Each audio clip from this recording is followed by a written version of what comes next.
Hello YouTube! It is another week, and there's another blog in RuneScape, and this week, it's quite festive as you can see, right? So this week in RuneScape, the Christmas event 2025.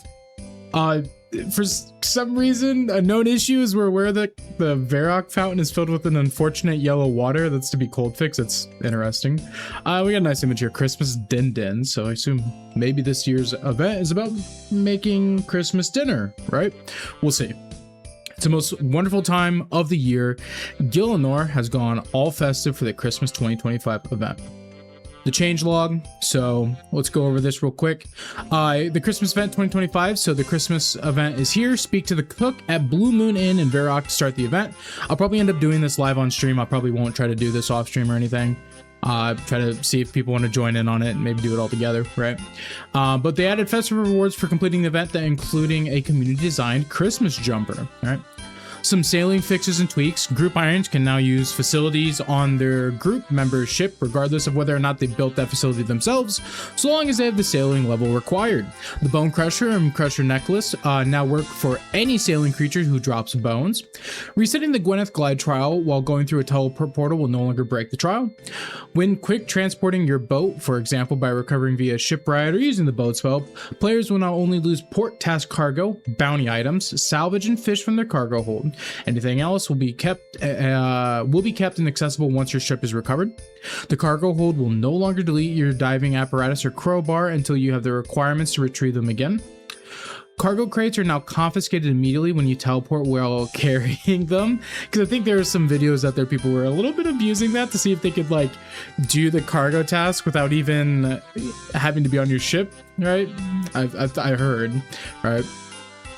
The collection log now updates correctly when receiving dragon cannonballs from sorting opulent salvage.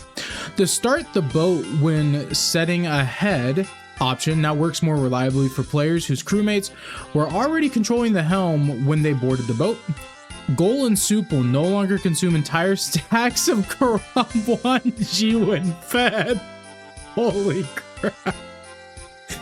Their hunger is sated for now. I can...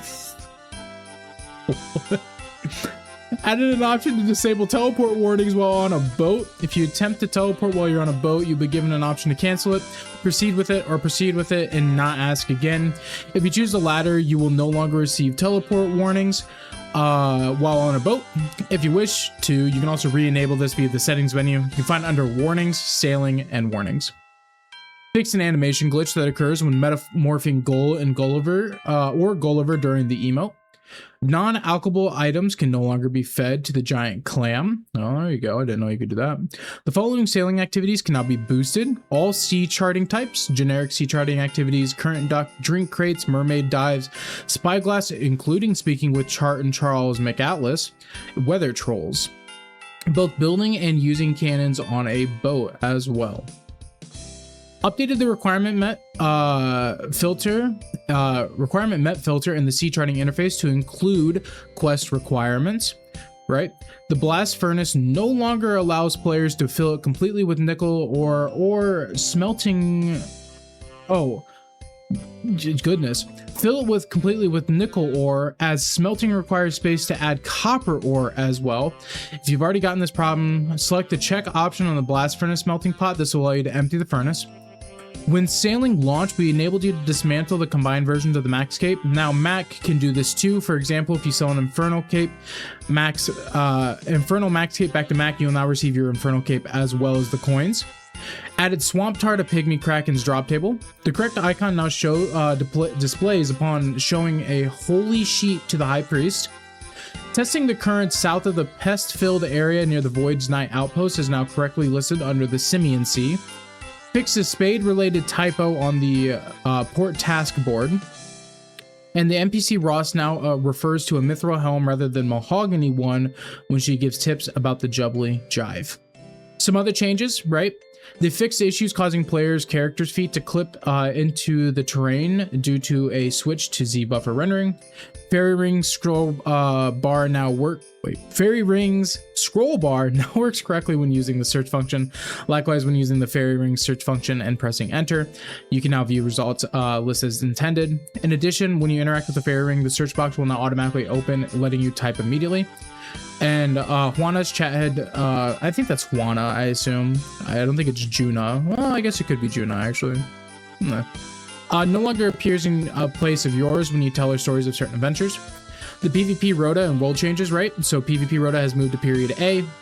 So the US 539 is the PvP world. 318 is the UK bounty hunter world. 548, which is the Germany world, is the high risk PvP. 577 is the US free-to-play PvP world, and the UK 559 is the LMS competitive. World 390 Australian for LMS competitive has been activated, and World 569, the Australian world for bounty hunter, has been activated this rota.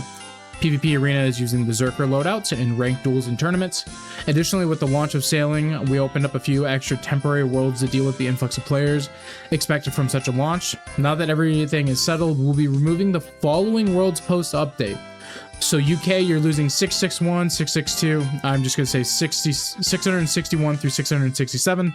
EU, you're losing 677 through 681. US West, you're losing 650 through 654. And Australian, you're losing the 687 to 689 worlds. On top of this, we'd like to direct those hungry for salvage onto our two salvaging activity worlds, 596 and 597. They've been specifically prepared, and we'd like players to try them and fill them up while salvaging to give them a bit of a stress test. Let's talk about the Christmas event. Christmas Din-Dins! It's officially festive season in Gielinor. Varrock has been wrapped in fluffy white blanket, and the Blue Moon Inn is buzzing for Christmas diner orders.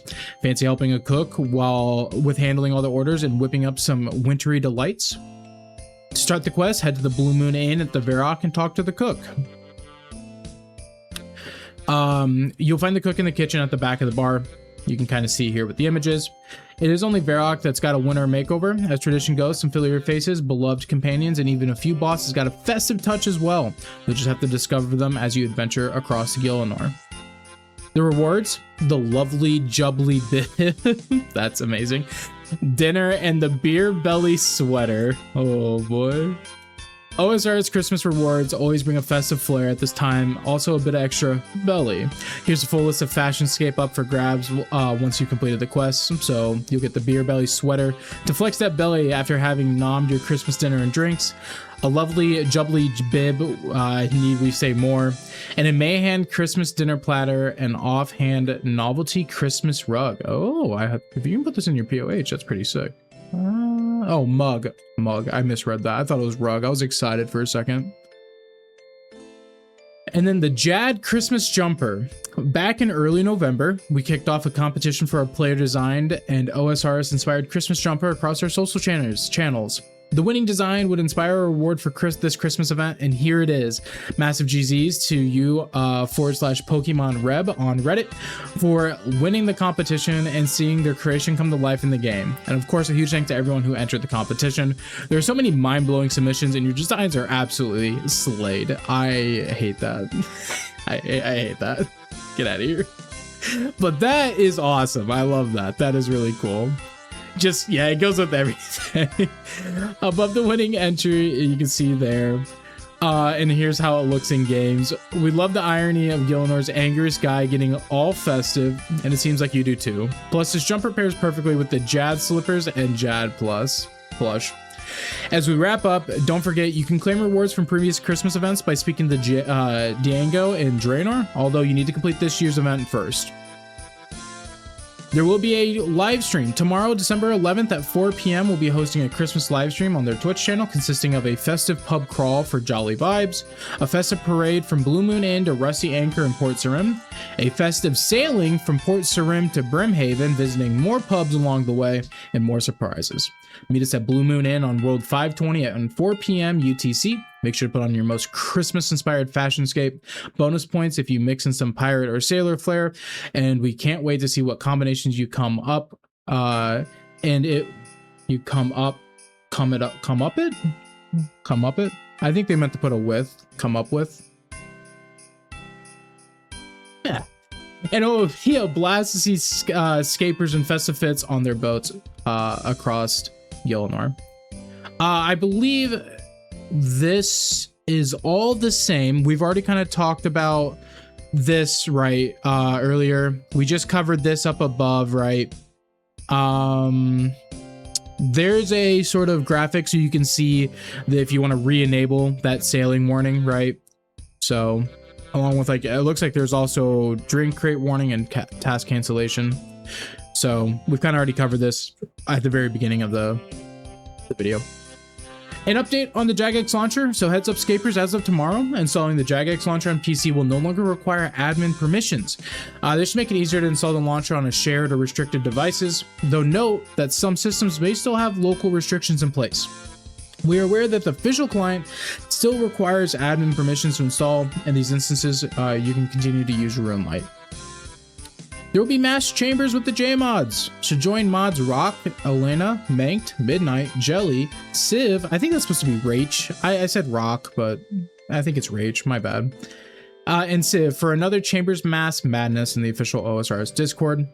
Ready to get flattened by Ohm, or maybe, just maybe, show him who's boss? Either way, grab your twisted bows, your brews, and your highly questionable raid knowledge, and join us in a Chambers Mass event. It'll be on Friday, December 12th in World 522. The mass up time is 15:45 UTC, or 10:45 ET, 7:45 PT, 2:45 AET, and 15:45 GMT. The raiding time will begin at 16 UTC, 11 ET, 8 PT, 3 AET, and 16 GMT.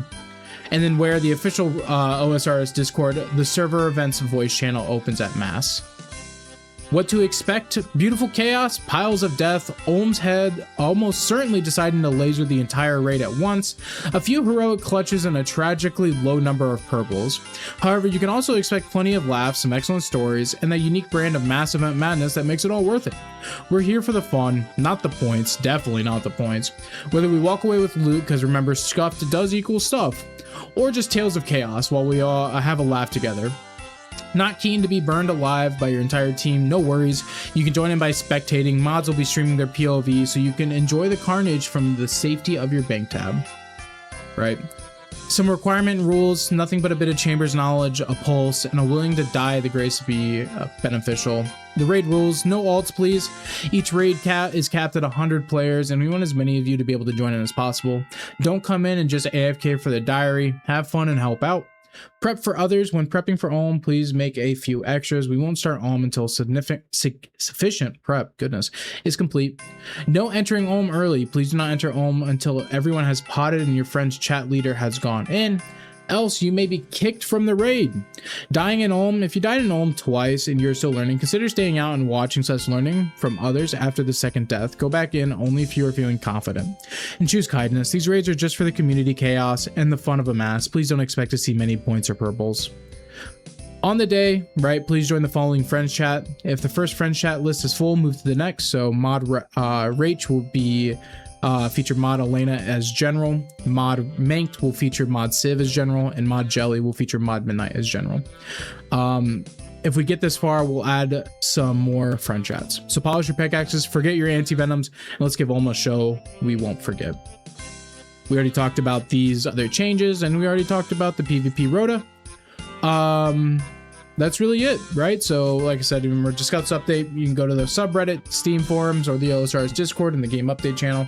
But that's really it for today. Nice, short, sweet, simple tour, right? And it kind of shows because, you know, we've had a lot of long ones lately, talking a lot about sailing. But hey, get out there, enjoy the Christmas event. See you around, right? If you want to join in on the stream, like I said, hopefully we'll get to this Friday. So, you know, just something to think of, right? But that's really it. All right, bye.